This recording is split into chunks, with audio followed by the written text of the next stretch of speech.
Okay. Oh my god, I'm actually gonna do this. Okay. Oh, this is nerve-wracking. So, I am starting a podcast.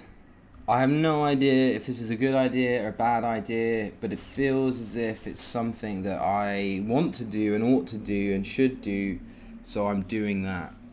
I have no idea where this is going. I've got one done, which is the one that you're now currently listening to. And ultimately, I sort of just hope that it's enjoyable. I think what I want to share more than anything is a sense of just comfort and fun and listening to people's stories. I think that's what this is about. This is not about figuring out who's right and wrong. This is about reflection, introspection, perspective, and laughing. Fundamentally, it's about laughing. So I hope that this is good. I'm very interested to hear people's opinions on it. What works and what doesn't. For the moment, it's going to be very, not very produced, right? I'm recording this on my laptop now, so I have no idea if this is going to sound right. I do everything in a very low tech digital audio workstation. I'm not going to name names, but yeah. So I hope it's free of. Well, I hope this is going to be free of brands and shit and brands. This isn't. Obviously, money is a thing I enjoy having, but I don't know if I want this to be about that. I want to do this as frequently as I want to do it. So how frequently that is up to me, really, and up to the people who wish to be on the show. Because I don't want to. What I want the show to be is a sincere, authentic, well-reasoned discussion, or not even discussion, but a story. It's story time. That's how I see this. It's story time. We play the Joker and we play the Bard, and we enjoy a good story.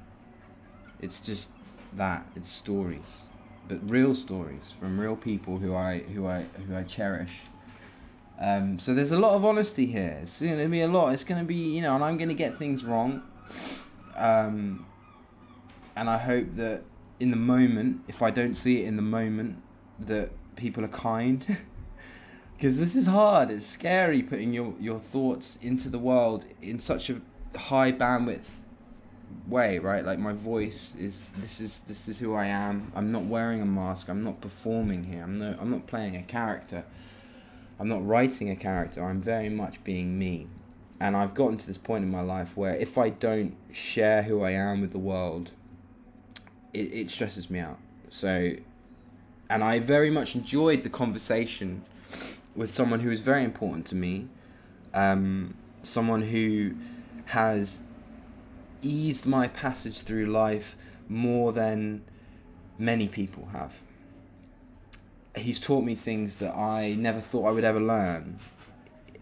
He's taught me so much in my life, and I hope that this story, this is a family story, one that I've only heard in a condensed sense. So we spent the time and we sat and we talked, and together Simon and I were able to, Mr. Fox I should say, were able to kind of give you a good 50-minute kind of story based on his life, and I hope that it is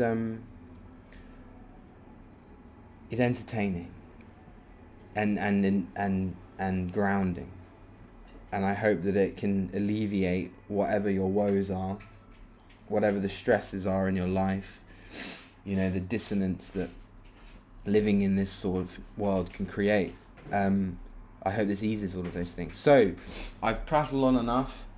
One of my cats is taking a shit. I hope you enjoy the show. Please be kind. This is Simon, Mr. Fox's first podcast appearance, I believe. This is my first podcast appearance. So be kind to us. We're sensitive souls. But here you go. Here's the acid fueled journey towards. What are we going towards? I don't know. Find out. Indulge. Enjoy. Goodbye. I don't wanna share it with you. I don't even want you to know. I know you wanna sink your teeth in. I know you want to give yourself.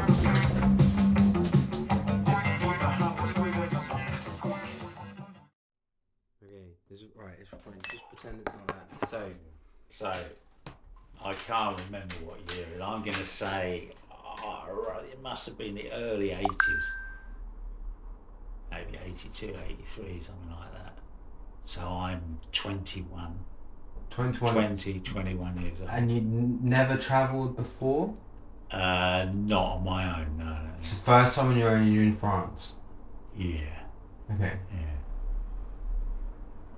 Yeah. So Morris is coming back. He'd gone to France.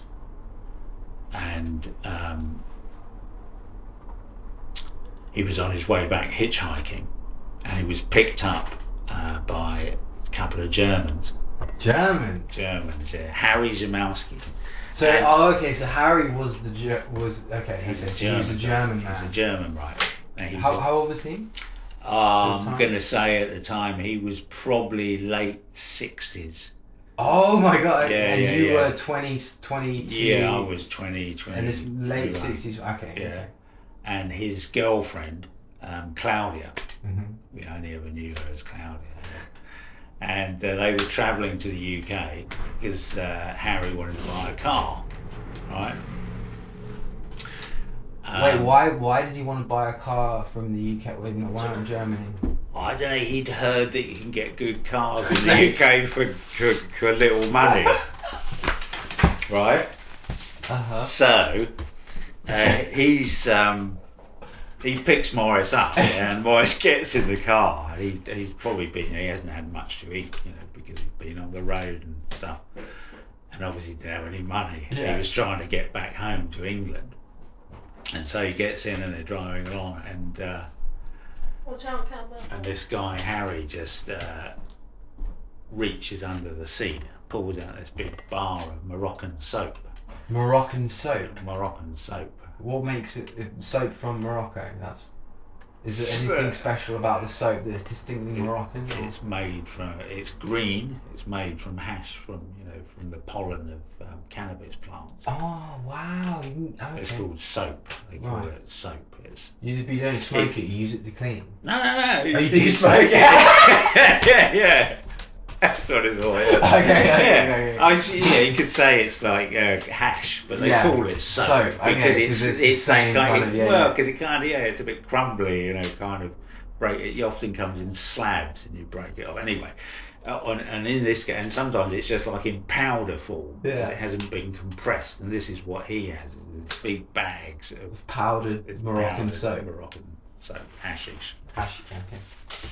And so they go to England, and my parents at the time were on holiday somewhere. I think they went around the world around that time. Oh, what on a jetliner? Yeah, just on a kind of. My dad had retired, I think, at that point. Or maybe before he died. It could have been before, but anyway, they went around the world together, to Japan and America. Wow. Okay.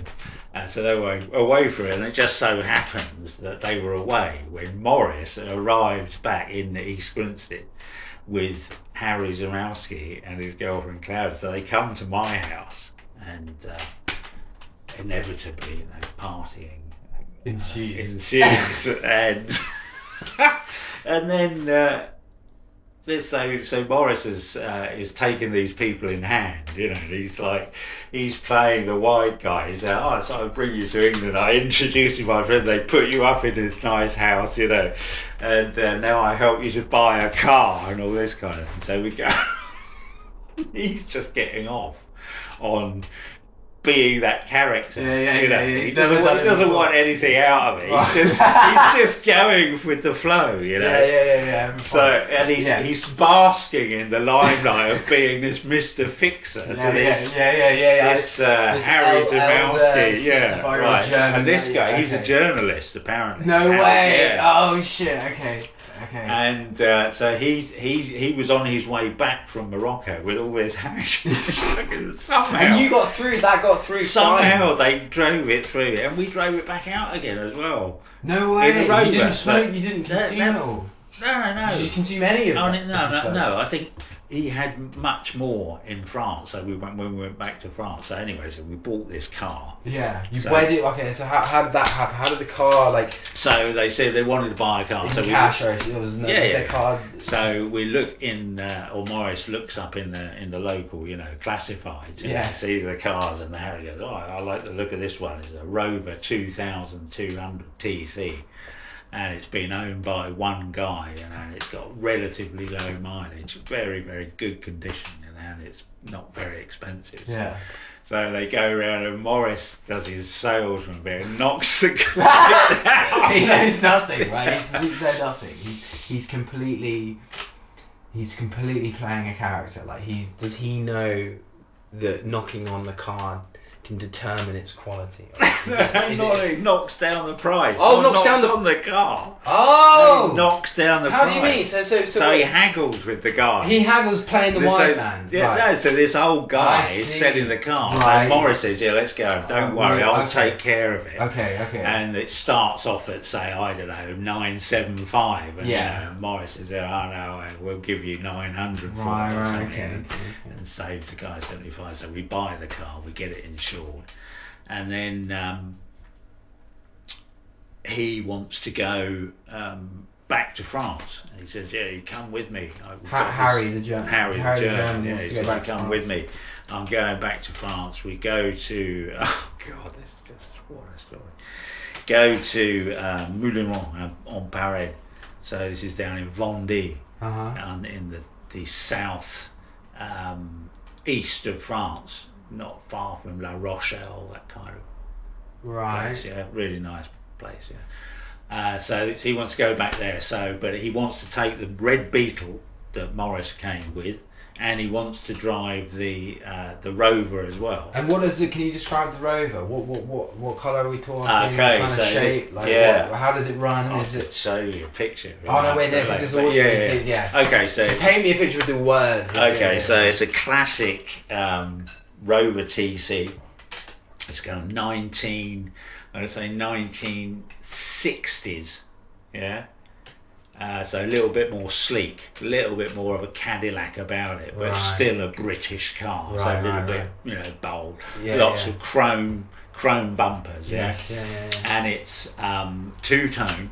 Two-tone. Yes, it's two-tone. So the bottom half, so the bonnet and the boot, up to there's a rubbing strake down the side, like a chrome line that goes down that kind of protects if you were to bump into something. Oh, I see. Okay. Paint. So there's a chrome line down the front. So you've got chrome bumpers, chromes down the side, and above the chrome line, it's dark brown, and below it's a more tan, almost orangey brown. Wow. And has chrome hubcaps on steel wheels. It's a 2,200 cc. Possibly a straight six, something like that. So all the pistons, one line, six pistons, and it's one. I'm pretty sure that's what it is. And he thought that it was a V8. What, Harry? Yeah, or a V6, because there was a lot of Rovers around that had that, but they were all the 3.5 litres. Right. And this was just a 2.2. Yeah. So it may even have been a straight four. You can find out anyway. And so I ended up driving one of these cars. You can't remember which one? I think I drove the Rover. So how did it feel? How did it run? Yeah, it was really, really nice. Yeah. Very smooth car. Yeah. I didn't even have a driving license. So, just so what? So we go to the ferry and go, and we picked up these other people. Oh my God. Okay, so we picked up Marie. Yeah. Who was from Paris. She was a French-Spanish extraction. What was she doing there? She would have been in East Grinstead doing maybe some au pair kind of work. I see. Like okay, she was on her way back. She was going out with a friend of mine, and we went off with her and his brother Richard, and a guy called Jim. This is. Obviously, you have to change the names if you do. Yeah. I'll put bleeps in. Yeah. Jim Dan. Who was a young guy. He was really young, like only maybe 17 or 18. Yeah. And he ran away with us as well. So wait, slow down. So who's in the car on the way to France? So there's two cars. Two cars. We got the Beetle, and then we got Claudia, Harry, who is the man that we're trying to find the answer. Yeah. Why he held a gun up at you? That's where we're heading. That's where we're heading. Yeah. So we have the German Harry, 65-year-old German Harry, yeah. in the Beetle, in the front of the convoy. No, I think Harry is in the Rover with me. Harry's in the Rover with you, yeah. And you're driving. And I'm driving. Okay, yeah, okay. And I think Claudia's in the Rover with me. Yes, that's it. Claudia is the Parisian Spanish au pair. Claudia is Harry's girlfriend. Oh, okay, yeah, she hitched up with you guys, and then the au pair is... And the au pair is Marie. And she is in the Beetle. She's in the Beetle. With Jim Dan. Who is... Is the young son of a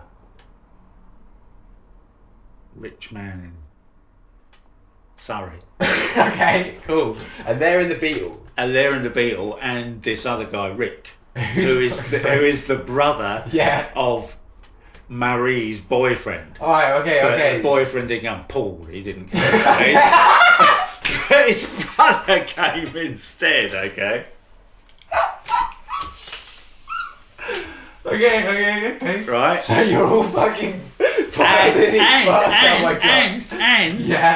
and a French guy who we picked up, right?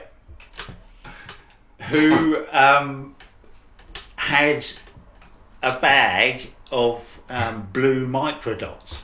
As acid. Yeah. Okay. Right. And he was setting up a deal for Harry to sell. This is the stream, man. This isn't so sorry. To sell the soap, right? That Harry had. Moroccan soap. The Moroccan soap. We've just gone back and forth across the border like twice now. Yeah, right. Okay. Yeah.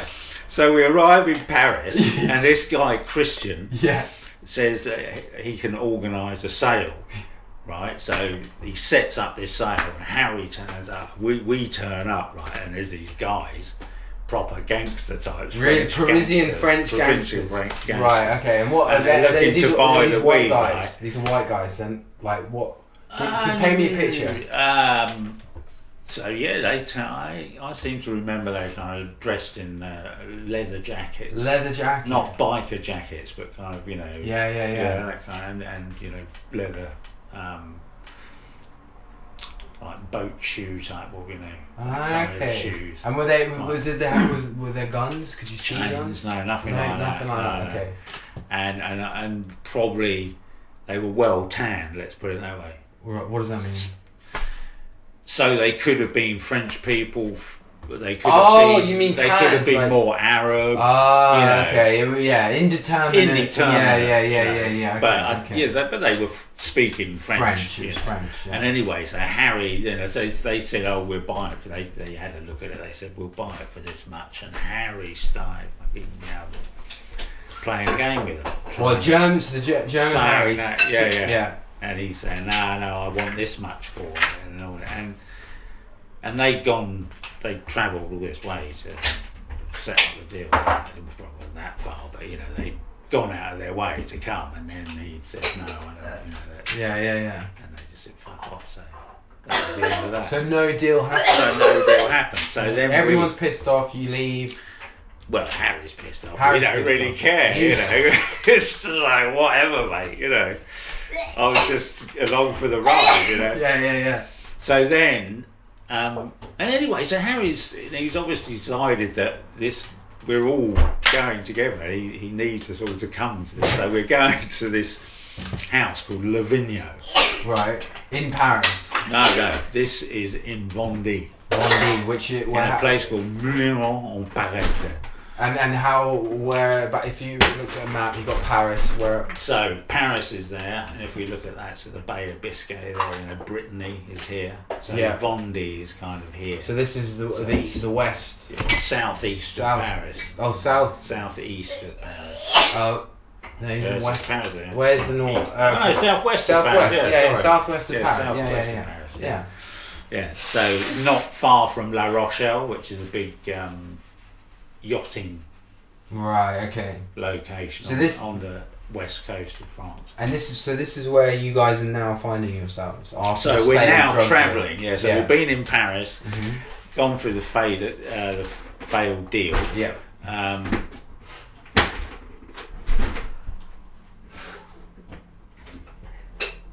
I can't remember now whether Christian was with us.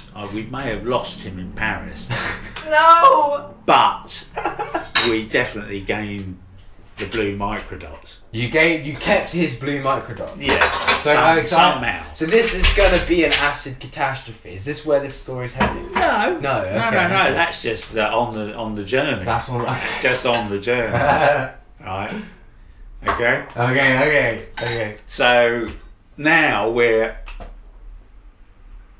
I'm pretty sure Christian came, but for some reason he left. Okay. So he didn't stay very long, but I'm pretty sure he came down there. And so we set onto the road from Paris to head to Vendée and this place called Lavigno, where his friend Jackie... Whose friend? Harry's friend. Harry's friend Jackie is living and working in a pottery nearby. A pottery? He's a potter. Oh, okay. So Jackie is a potter, and he lives in this. He's somehow. I think it belongs to the people he was working for or something like that. So it's this amazing house. You go into the village, and then you come out of the village, and you're going on along a road, and there's a turning. As you go out of the village on the right, the left-hand side, and it's not super long, but I'm going to say 300 yards, something like that, long. It's like a driveway, and it's got gravel or kind of. No, it's tarmac. Yeah. Or at the very beginning it is. Beginning tarmac, and then it just falls into disrepair a bit. And there's trees lining.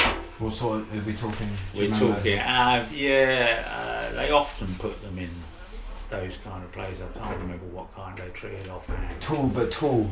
These kind of, they're not. Tall trees. Quite, sturdy trees, but not massive. But a good tree. But you're going. They often plant them in those kind of driveways to give shade, I think. Right. Like that. Right. So they obviously planted at some point, and you're going up, and then there's a facade on the front. We call it a facade, or the remains of a building, an original building, with the date carved into a big stone on the top, 16 something. It's quite old. Wow. Maybe, I think 16th century anyway. Yeah. And that is a arch with a room above it, and a bell tower kind of thing. I always thought in some ways it looked like those kind of things you see in a Mexican western, that kind, you know what I mean? With a bell tower. Yeah, it had a bell tower on the top. Did it have a working bell? I'm pretty sure there was still a bell in it, yeah. And it had but it was quite derelict, that part of the building, and that was and then there was gates double gates you could drive a car through. And were these automated gates? No. So someone was dragging them open, or were you getting out? No, you get out and open the gate. There's no security. No. It's not like it's okay. All right. No. And you go into what is essentially a courtyard with a more modern, probably 18th century house. Right. 19th century even, could be. Big house on one side, and then the rest of that old building from the 16th century all the way around in various states of disrepair. Some barns with old agricultural equipment with broken roofs, and some which had been made into a workshop, and the roof had been repaired, but they're also, they're all made out of these big kind of sandstone with wooden beams. Obviously, often the roofs are just round beams that go up, and then boards across them, and then the tiles on the top, that kind of thing. Nothing on the inside. That's the inside. Very rough. Right. Okay. And then so you got the modern house. It was all walled off, and then there was a garden behind that opened into the fields. Yes. On the other side, a massive maize field. Maize? Oh, like yeah. Corn, sweet corn. Yeah. And we thought it was sweet corn, so we pinched some, boiled it up, but it was for animal feed. You could boil that for years, and it still won't get any softer, Right, okay. So we learned that hard way. Anyway, so we turn up at this place, and this guy Jackie, and so Jackie is the potter. He's a potter. Living in this house. And how does he know Harry? I don't know really. So, and why go to the potter's house in the first place? Because it's a big house. He's just someone to stay. He's a friend, someone to stay. And I think Harry's got stuff there. Right, okay. As well, because he'd been staying with Jackie for some reason. I see, okay. Right, so I don't know how they met. Right, okay. But somehow, Harry was staying in this big, because it was a big house. It had I don't know, probably 6 bedrooms upstairs and 3 downstairs, and big.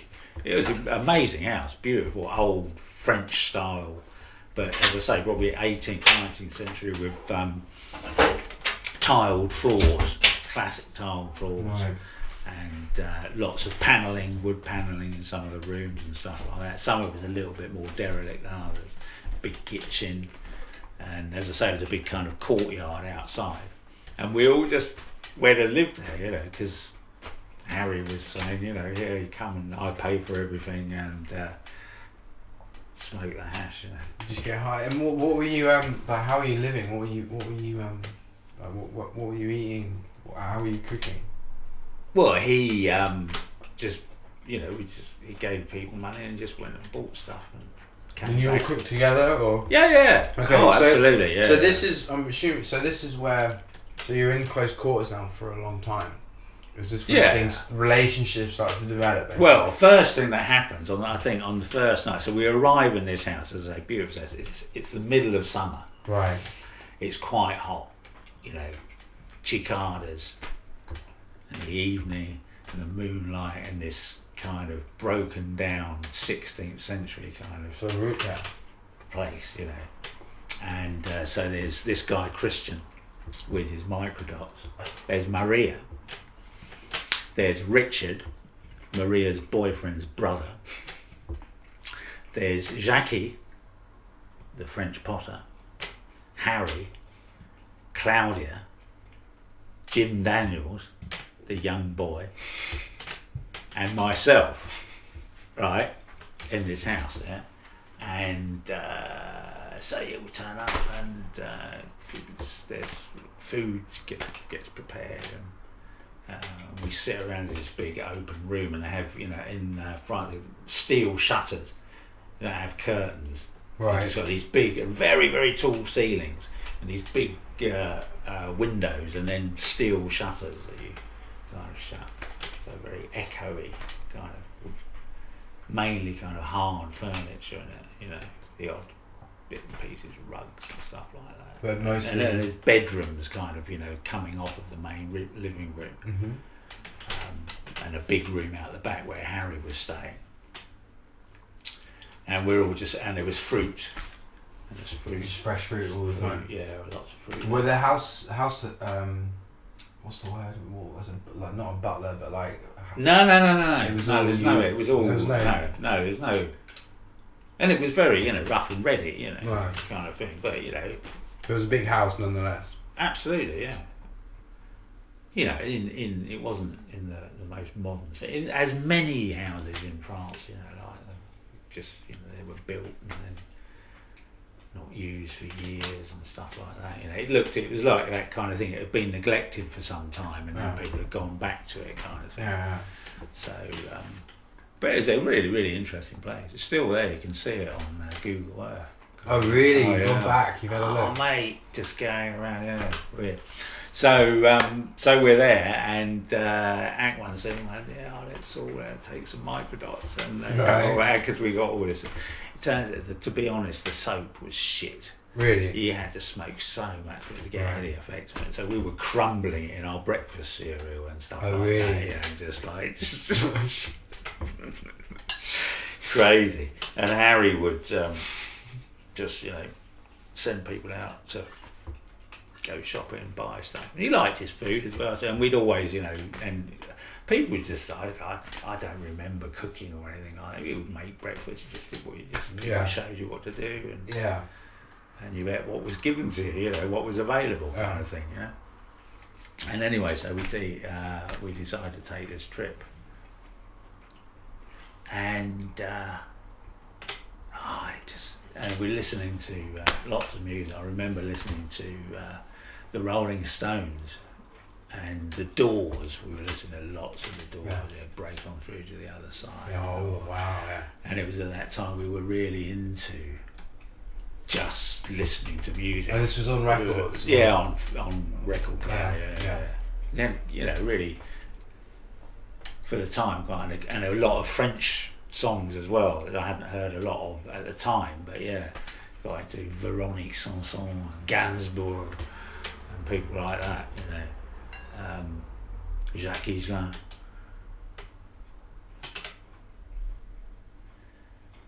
And so we're just sitting around, and then Jim Daniels got really on his face for a bit, and he went mad in the fruit bowl. What is mad? He just went mad for the fruit, so just ended up saying he ate all his own. Of course, Akwan said he just came down. Right. Because if you just ingest lots and lots of vitamin C when you're tripping, really that's the trick. Vitamin absolutely. C that take you out. Yeah. I didn't know that. Yeah. If you need to come down, just vitamin C. Wow. So he was really pissed off because he didn't want to come down. And then he got someone, I can't remember who it was, to shave his hair off. Right. So he had all his head shaved off. By someone who was tripping, obviously. And then this weird thing occurred with Maria and I and this bloke Jackie. So this was Maria. How old's Maria? Yeah, similar to age. So 65. And was there a sexual tension 65. between? Did you say 65? No. Same age as me. Same age as you? Yeah, so I think she was maybe a year older than me. I thought Maria was the girlfriend. No, that's Claudia. Claudia, fuck. So Maria is the boyfriend. Is the au pair who's the boyfriend of Richard's brother who is with us. The girlfriend of Richard's brother. Yes. Yeah. Okay. So Maria she's now a year older than you. Yeah, around. Is she beautiful? Is this what's happening? She's. Were you were single at the time? I assume. Yeah. So she's charismatic. She's quite funny. She's French, Spanish, blonde, blue eyes. So you very much had desires upon her. I'd say the other way round, to be honest. Really? Yeah. I wasn't very. I wasn't very forward in that way. No. I was always being pursued rather than being the pursuer. Probably because I wasn't very forward in it. I don't know. Whatever. Yeah. Anyway,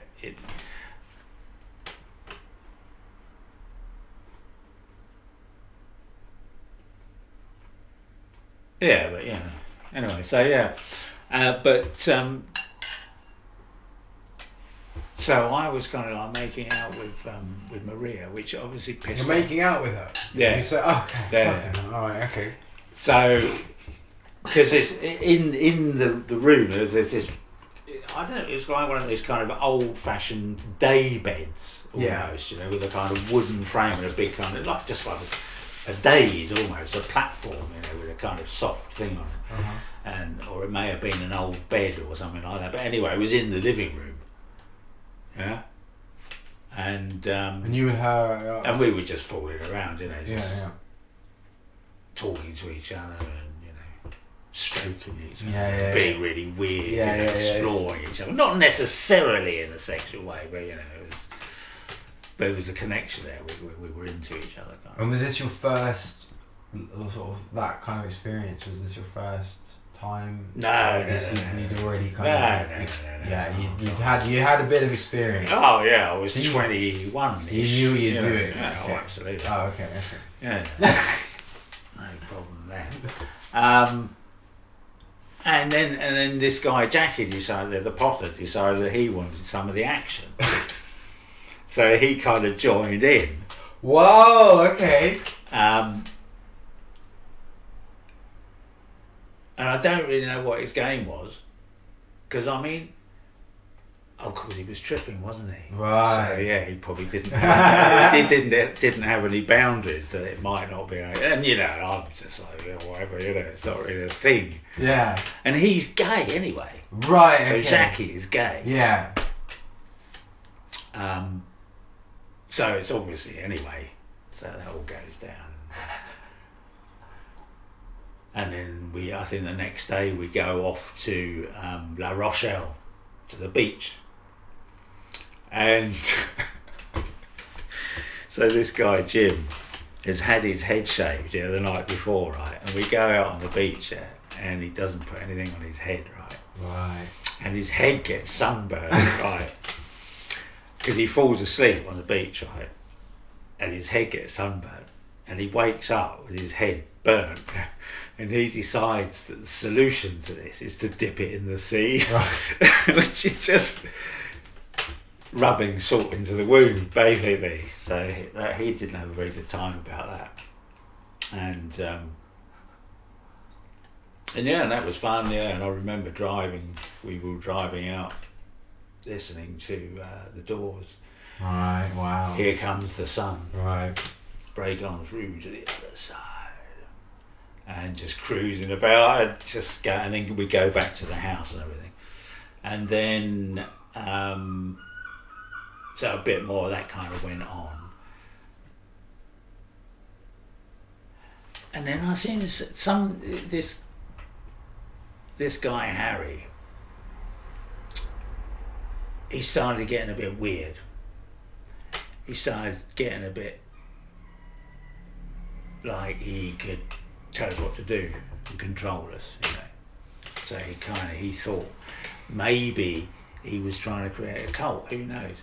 Who knows? Yeah, there was some power trippy kind of play going on. And so you got these young guys. He get them all in, right, and get them all established. Get this kind of relationship, this community. Yeah.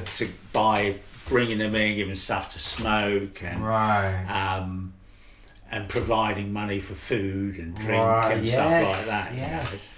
To keep the whole thing going. And then he starts saying, well, no, you need to do this, you need to do that. Right. We need to sell this stuff and all this. And he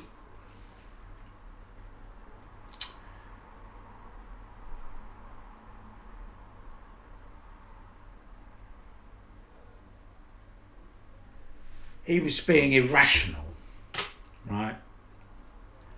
In the same way as when he'd done that, he tried to set this deal up in Paris.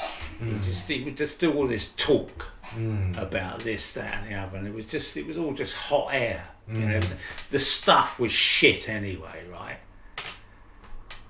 There wasn't, you know, there was maybe a few kilos left. It was crap, you know, and he was trying to get me to sell it for him. You know, and I'm not interested, you know. It's your fucking stuff, you do what you fucking like with it. And he came up with some kind of reason that I should do it. And I said, "You're fucking mad, Harry." Oh, so you stood up to him? Was that a big deal for you to stand up like that to that? Did you really? It didn't feel like it at the time. No, it didn't worry me at all. No, I wasn't. He wasn't a big guy, and he was quite old, to be honest. You know. Yeah.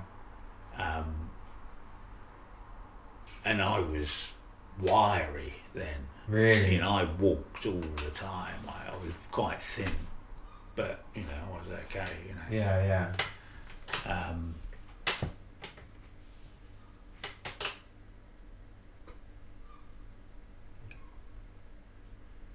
And of course, I'm me.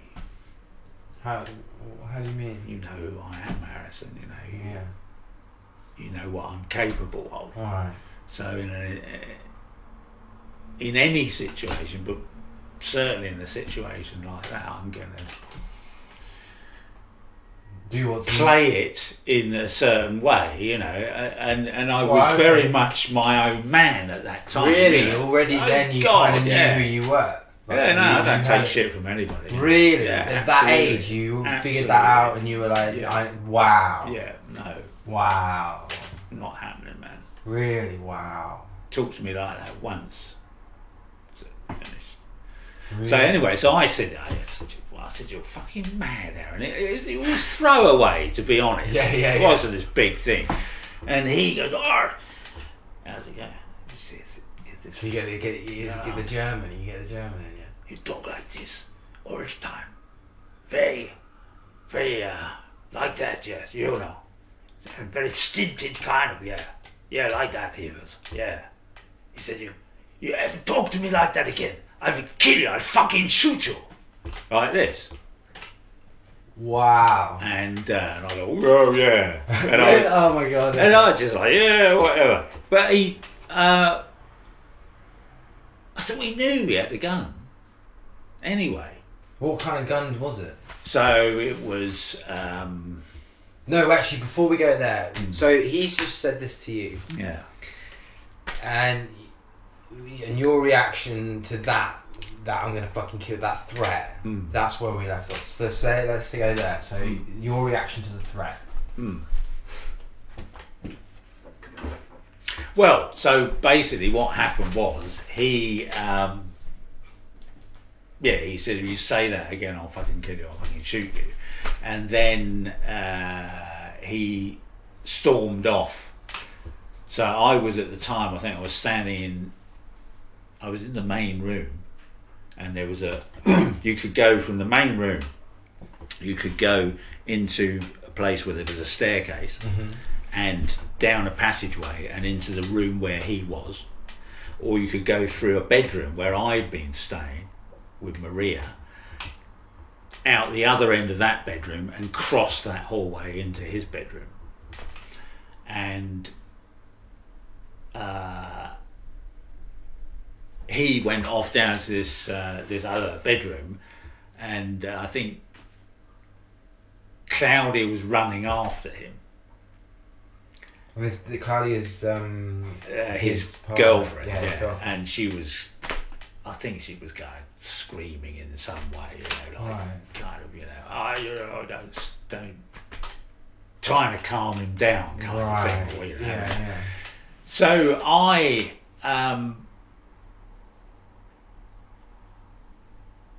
followed him. So I followed him through the room and went into the room where he'd been staying. This is his big room. There was just a bed in it, basically, and I think there was a wardrobe and a bed, and it was just clothes there around. That's where they were staying. Yeah, so there was no furnishings. Yeah, and that was typical of this room. There was quite a lot of bedrooms where it was just the floor with a mattress on it, and that's where we slept. Right, okay. No, bed for literally just So, wow, okay. A couple of places had beds. Mine got eaten by a goat, though, but that's another story.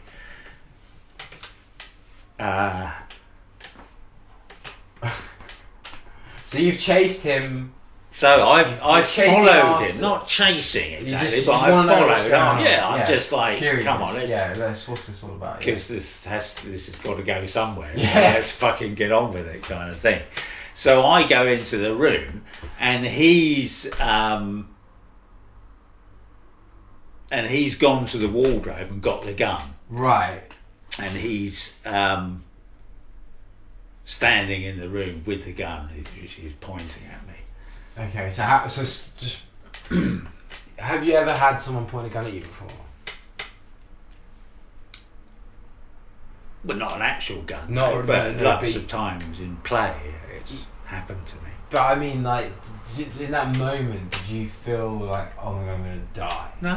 You were just like, this is ridiculous. Yes. Okay. Absolutely. You were convinced he was not going to shoot you. Yes. Yeah. Wow. I didn't think he had it in him. Okay. I think is what I'm saying. Yeah. I made that call. Right. Fucking hell. Okay. Somehow. Yeah. Yeah, and obviously, even when I look back at it, and looked back at it even more recently after it happened, I thought, fucking hell. What was that? But it wasn't, it wasn't like anything like. I was just like, literally, it's not a thing. Yeah. So I just said, you are fucking crazy, and I said it again. I think it was crazy. That's why I said, you're fucking crazy, Harry. And he said the thing about going to shoot you, and I walked in there, and he's standing there with a gun, and I just said, you're fucking crazy, Harry. And I said, right, I'm out of here. I'm fucking leaving. So I took Maria. Mm-hmm. She decided, because by then we were in love. Yeah. Madly in love. According to my father's diary. Really? Yeah, you made the diary? I obviously wrote to him. Yes. Because I was away for about a year that time, I think, away from home. Wow, yeah. So I wrote to him, and obviously I told him, all about Maria and how. So anyway, he threatened me with a gun, and I said, no, that's it, I'm fucking out of here. So we're packing our stuff. And he was doing all this, you can't walk out on me, you can't fucking walk out on me. Pistol shaking kind of thing, like what was the gun? I think was it a revolver? No, it was like, I'm going to say like something like a P45. Oh, okay. Like that. So classic small, James Bond snug that pistol. Kind. Yeah. So. Yeah. Wow. Frenchman, a German with a P45. That kind of thing. Wow. Yeah. Fucking hell. Okay. Cool. That's cool. So, so I take Maria and I said to Jim at this point. Jim is the guy with the acid. No, Jim is the young dude who just came along. Was all right. I think he was at my house when it all went down, and he just said, right, I'm coming too. He heard the offer, and he went back to his house to get his passport. Right. Snuck it out. He literally only just got a passport. He was like 17 years old, God. And he came along with us. Oh, mate. And he ended up getting arrested with Harry when they crossed the border into Germany. Really? And he went to prison in Germany, and his father had to come and get him out. He had to go all the way to Germany. Wow. So yeah, he stayed, because I said with him, I said, this guy's fucking crazy, Jim, let's get out of here, let's fucking go. And he just didn't want to. He said, no, I'm staying, I want this journey. Because he was really into the whole, he ended up being a dealer, Really? Yeah. He was just so into that. Yeah. For him, it was like a dream come true. Yeah, on the road with a drug dealer in Germany. He was just like with a gun and everything. It's just like, wee-hoo! So something happened to the Rover. Oh, mate. So on the way down, on the road from Paris to Moulin Rouge. We're driving in this Rover 200, and he's just going faster, faster. And I'm going, it's all right, you know. And he's going, oh, faster. This is big, strong British car. Faster, faster. Okay. So this thing, though, right, and we're talking, you know, hours of driving. Well, it would have been anyway. In this car that's been driven by an old man very carefully for the last 30 years. Right, or something, wow. You know what I mean? Okay. And the water pump just shook itself to pieces. And obviously it overheated on the side of the road. We had to go to a garage and get it repaired. And then I think, what I remember is that Claudia crashed it. She got pissed after an argument with Harry, and went out in this Rover and crashed it into a ditch, and it just got left there.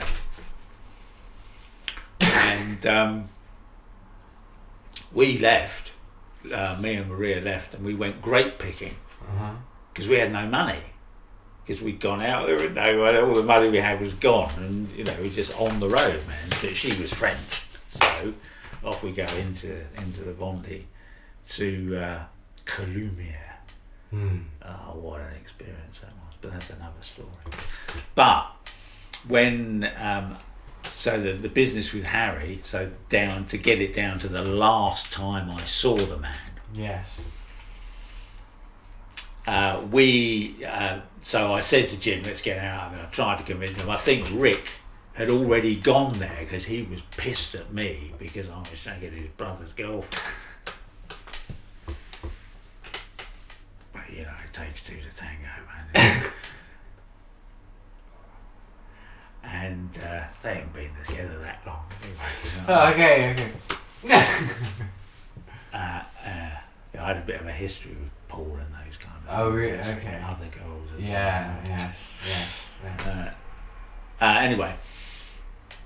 What was that? Yeah, so I think pretty sure he just pissed off. He decided to get a train somewhere, or he went, I think Christian said, I've got to go to Paris, and he said he'd go along with him.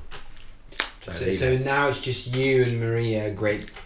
Yeah, so we leave, so we get all our stuff, we pack all our stuff up, and we go down into town to the local cafe, and we're talking to Jackie the potter, and he's kind of, you know, like piggy in the middle kind of thing. He doesn't know what to do, he doesn't like the situation either, but oh my God, you know, he's got...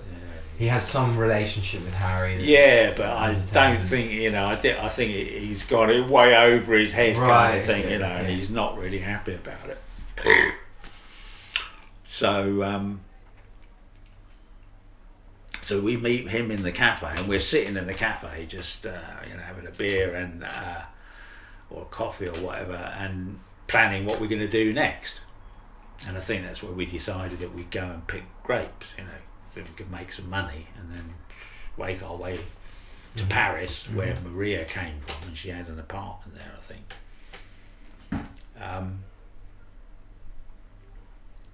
Yeah, she turned into a bit of a fucking psycho, actually. Oh, really? Yeah, she followed me to England. No way. I had to feign insanity to get rid of her, man. It was really bad. It's my own fault. You just don't know what you're getting into. No, you don't. That's the trouble with women. Well, anyway, relationships in general, well, really. Yes, absolutely. I mean, the people that have destroyed me the most. So anyway, so we're sitting there planning this thing, and all of a sudden the door bursts open, and it's Harry. In the coffee shop? In the coffee shop, accusing me of stealing his jeans. With no pistol? No pistol. But and you hadn't, was the most ridiculous... The most ridiculous thing. So he has to get the bag out, and I just, oh fuck's sake, and just walked out. So just fucking do it, you know. What are you going to do, chase me up the road, old man, you know what I mean? Wow. So, what a tale, what a yarn, man. and it goes on there, There's more. So this of that journey of the. But I'm trying to find. I want a nice. Oh well. Like if we would, because I want. I can tell you what happened to him after that. Right, him and Jim, the young boy, and Claudia took the Red Beetle, and the remains of the hashish to Germany. Okay. Right, where Harry was planning on selling it. Yeah. Yeah. All right. And when they crossed the border into Germany, they got busted. Right. I see. Where's Morris in all this? Morris is back in England. He stayed in England? Yeah, he didn't come. Okay. Because he was on his way back to England from right. some weird trip that he'd gone on with someone else. Yeah. So, alright, okay, so... Where's Harry now? In the story. So, they got busted going over to Germany. So they got busted going into Germany, and... It transpired that he was a wanted criminal. Oh, he was on the run from Germany, from the German police. Do you know what for?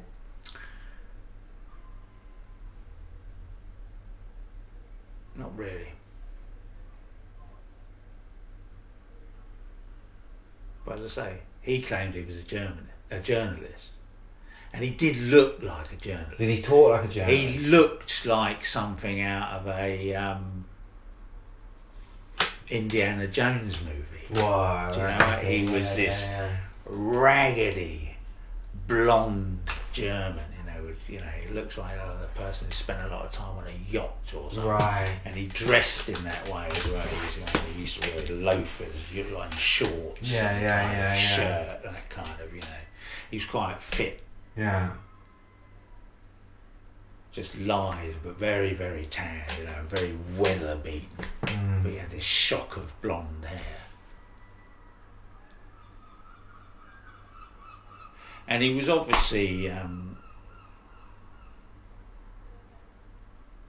he was a bit of a raconteur as well. Right. He had lots of stories, because he had this story of, how he got this hash and he came across the Sahara, all this kind of stuff. So he's a bit of a vagabond. There was this vagabond. Would that be the best way to kind of describe? Yeah, I seem to remember that it transpired that he was actually a journalist. Oh, okay. And he was wanted but for some kind of other fraud or something. Like white collar kind of like. Yeah, maybe he's one of those kind of con man, really charlatan. Yes, snake oil salesman. Yes. Okay. Taking someone for a ride or something. Yeah, right. Okay. The wrong person or whatever. Anyway. Yeah. Wow. And that was it. And you clocked him right? You thought this guy's a poser. He's bluffing. Yeah, I don't know how. Oh man, brilliant! That was a brilliant story. That was really. Thank you for sharing that. I think the phone conked out about halfway in though. So really? Yeah, I didn't want to do it. I was like, look, we've got something. Like, I just want to see where we go. I don't know, man. That was really fun. But there is. Oh no! It did the whole thing. Oh.